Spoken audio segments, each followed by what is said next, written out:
You're listening to HowStreet.com radio, available online at TalkDigitalNetwork.com. Welcome to HowStreet.com radio, the online source for market opinions. Here is Jim Goddard. My guest is David Gurwitz, Managing Director of the Charles Denner Research Center. Welcome to the show, David. Nice to speak to you again. I've been traveling, so it's always a pleasure to speak to you, Jim. The markets have been displaying some very interesting behavior, with so many people telling us they're overbought, they're oversold, yet people still seem to be interested. The Dow, what is going to happen there? Short, medium, and long term? Short, we think we're at a cycle top. So it's been pushing up. Obviously today the NASDAQ broke its highs, and we've been on a buy signal, but the cycle's topping. Which can happen, that's how our system works. But we think we're near top short term, and longer term, we don't think, as Charles said on CNBC 6-8 months ago, maybe 9 months ago, the markets don't go more than 5% higher than here for the next 2 years. And then we're down for, I think I've said this on the show before, for quite a few years to the end of the decade. What about all this quantitative easing that we keep seeing happen in the U.S., Europe, and China? Yeah. What about it? Well, is it going to have a long-term effect, or is it just a little short-term Band-Aid, but you can't stop the hemorrhaging? There you go. We agree with that. It's when I think I mentioned once, when politicians like to be Keynesians. What was Keynes? Keynes said the government can do stuff. They could do deficit spending because that allows a politician to say, I could do something. Our system assumes they can't do anything, that it's all set in motion already, and even Greenspan said there's an exuberant cycle and a 4-year cycle and they can't do anything about it. At least he admitted it. So we think this is all a reflection of what's going on rather than an influence. And that the amount of cash that's around and the amount of such low rates, because people, even though the markets are going up, the economy doesn't seem to be connected to it. We think it's going to turn very ugly and very bad. And people in bonds, which is a big thing, so much money's pouring into bonds, are not going to be will not be able to easily get out of their bonds. So that's a big risk that nobody's talking about. And, of course, you will talk about that risk. What is it? The risk is that if let's say you're an institution or a fund or an individual with bonds, and once people put in a sell order and they can't get pulled because no one will be buying it.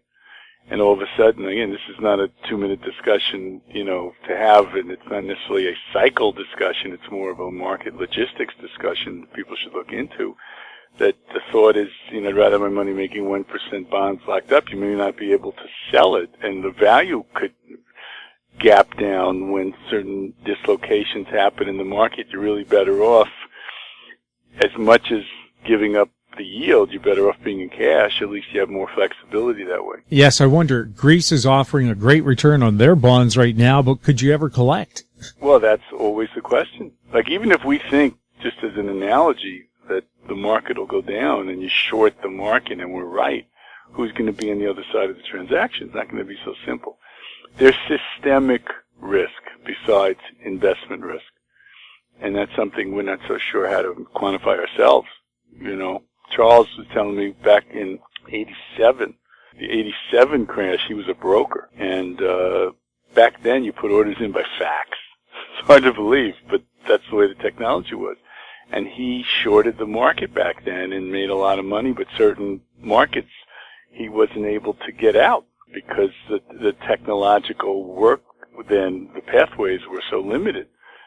So there were different markets. I mean, people should consider investing in different markets, the same trade. Maybe do it in Europe, maybe do it in America, maybe do it I don't know. It's not so simple to think this way because we always assume that the technology and the markets will function, and we're just betting which direction things are, but there's that other piece also. That's why I recommend your listeners write to us and get a free month of our research. Go to charlesdenner.com and write in that you heard me speak with you, because then they could see us follow this across all the different markets. What happens if a person doesn't follow the markets that close? Which is most people. Yeah, they'll wait until the markets are exploding, then they jump in, which of course everybody will tell you is the very worst time to do it. Exactly. I have a lot of clients that are advisors. We just don't have individuals. We have brokers with $150 million. We have hedge funds with family. We have everything because we don't manage money. So we just say what's going to happen, what we think is going to happen, and what level, based on recurring patterns from the past, which are what cycles are, and our target algorithm is based on some derivative of quantum physics. So we don't really look at the news, other than to maybe watch how people try and come up with an explanation for something. But one of my clients, and I listen to them, they say most people don't do things unless they're in pain. They just kind of wait, which is very often life. People are overweight, and then they get to a certain level, they get a heart attack, God forbid, or something, and then they do something. They don't really anticipate. Markets are no different for non-professional. A professional is like a tennis player. He's in and out. That's what they do. You watch the NBA playoffs. These guys go at it because that's their game. Do people realize markets are going at it? Computer-wise, you're either betting against the fund managers or with them. If you really think about it, an individual just wants to do something. The fund managers are playing the game, and he's not. But in essence, he's in the same arena as they are. Is IBM going up or down? Is Netflix going up or down? Is Apple going up or down? And the money has really been in the individual names. It hasn't really been in the indices.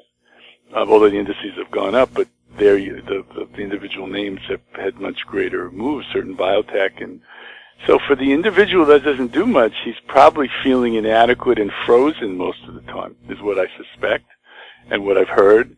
And so one of the things that we try and do is give a shorter term perspective, whereas we kind of smuggle in the longer term of what we see to give someone a guidance so they could stop and think about it. Very many people look at the markets in the morning and at night, and they don't really do much. But I'm just saying the normal thinking, 60 stock, 40 bond, we think both bonds and stocks over the next several years are not going to be good. And then people say, what do I do? It's a whole other discussion. But that's just something they should think about and begin thinking about before it gets that way. We'll have more with David Gurwitz right after this. More and more people are looking to the internet for intelligent, riveting, and thought-provoking interviews. To advertise on the Goddard Report and TalkDigitalNetwork.com, call 604-699-8600, 604-699-8600. Welcome back. We're speaking with David Gurwitz, Managing Director of the Charles Nenner Research Center. David, if you can't put your money into stocks and bonds, where should you put it right now? Gold. Believe it or not, we think crude oil stocks now will be good to buy. We've called the top in crude. We called it down to the bottom several times. We still think there'll be some short-term downward pressure, but we see, especially if it gets above 70, it can go back to 100 again. Now, what fundamentals cause this? None. Because we don't believe in fundamentals. We think cycles are fundamentals. So obviously, we don't want to argue, as I know I have a lot of oil and gas guys, and they say there's 1,000 wells ready to go as soon as the demand picks up, which would mean, according to their logic, that the demand won't meet the supply, so it'll keep the price down. But we don't look at it that way, because if we see something causing it to go up, what is it? Is it war? And we certainly see war cycles that we've talked about for years all around the world. Potent, potential, very big, very bad wars. Not just currency wars that are discussed about, but real wars. The Ukraine, what people don't really know what's going on over there. Over in China, and they don't really know what's going on, I don't think. And certainly we see in the Mideast. And so I don't see an end to it. The markets have not followed them. They've assumed they've had no effect, and it's so far been true, but we don't think that will be the case longer term. We think something's going to cause these things to go down, and we're not smart enough to figure what it is. We can just make our guess like anybody else, but it could be war, because war cycles are on the way up, while we think market equity cycles are topping and will be turning down. So it could be A implies B, but we're not that smart to say that. Maybe explain what the war cycle is and how it might impact people. Yes, if people write in when they hear this, we'll send them a copy we sent in January of wars. The last 2,000 years, there's been a major war in the second decade of every century. 100 years ago was World War I, then Napoleon in 1812, and then in 1713, let me just read some of it so people can see. I just happened to be looking at it for a very large family office. And so we sent this out. In 1713 was the Spanish War. 1618 was the 30-Year War. 1517 was the Reformation, Martin Luther. 1415 was the Battle of Agincourt, part of the 100-Year War. 1509 was the Polish-Moldavian War. So 1320 was the Byzantine Civil War. 1202 to 1214 was Anglo-French. 1109, Battle of Glogau, Poland. 1013, the Vikings attacked England. 907, the Russian-Byzantine War. 814, Charlemagne united West Europe for the first time. 711, the Muslims under Tariq invaded the Iberian Peninsula. 618, China collapsed. 526, the Iberian Wars. 410, the Goths attacked Rome. 320, civil wars of the Roman Empire. And 210, Roman Severan invasion of Caledonia. Every second decade. Here we are, middle of second decade. Does that mean we should be investing in defense industries? I would.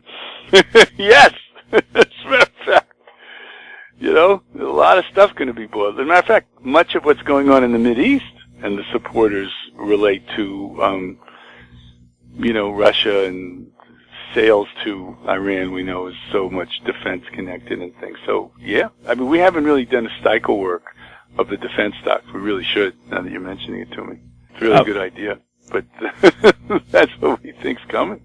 I mean, I'm laughing about it. It's not going to be so pleasant, but this is what we see. And that's really, it's sad when that's when you have to invest in things like that. Well, that's part of what everybody has to think about, Is it a bad idea to attach emotion to your money?